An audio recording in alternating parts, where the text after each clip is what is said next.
미국 조 바이든 행정부가 북한의 점진적 비핵화에 상응해 부분적 제재 완화를 추진할 가능성이 있다고 미국 의회 조사국이 전망했습니다. 하지만 미국 의회가 통과시킨 관련 법들로 인해 의회 지지 없이는 점진적 제재 해제가 힘들 것이라고 지적했습니다. 첫 소식 조은정 기자가 보도합니다.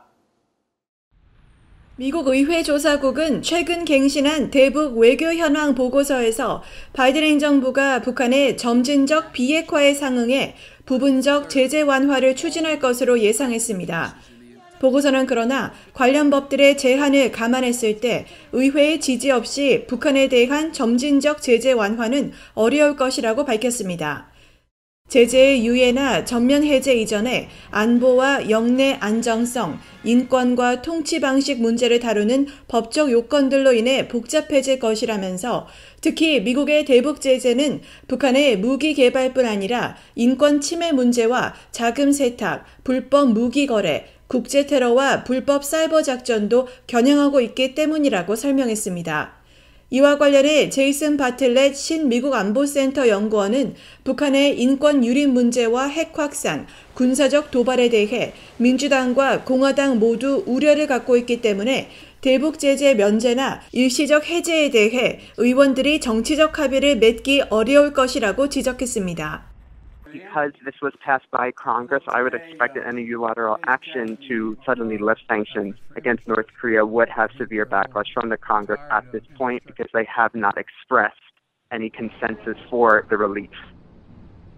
2016년에 발효된 대북 제재와 정책 강화법에 따르면 북한의 돈 세탁 활동 중단과 유엔 안보리 결의 준수, 불법 억류 외국인 송환을 비롯해 인도적 지원 분배와 감독에 관한 국제규약 준수, 북한 정치범 수용소 환경 개선 등의 진전을 대통령이 의회에 증명해야 제재를 최대 1년까지 유예할 수 있습니다.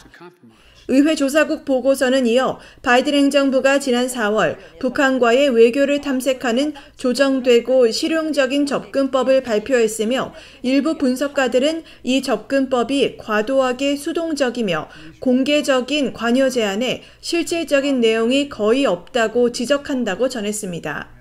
그러면서 미국과 북한의 협상이 재개되면 의원들이 북한 핵의 점진적 폐기와 이에 상응한 점진적 제재 완화라는 바이든 정부 목표의 장단점을 논의할 것으로 내다봤습니다.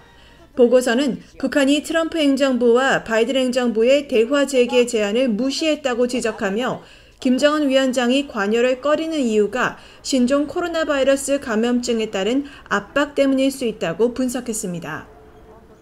의회 조사국 보고서는 이와 함께 북한은 전 세계에서 지속적으로 사이버 공격을 감행하고 있으며 가까운 시일 내에 핵실험과 장거리 탄도미사일 시험 유예 조치도 되돌릴 것이라는 우려가 일부 분석가들 사이에 있다고 밝혔습니다. VOA 뉴스 조은정입니다.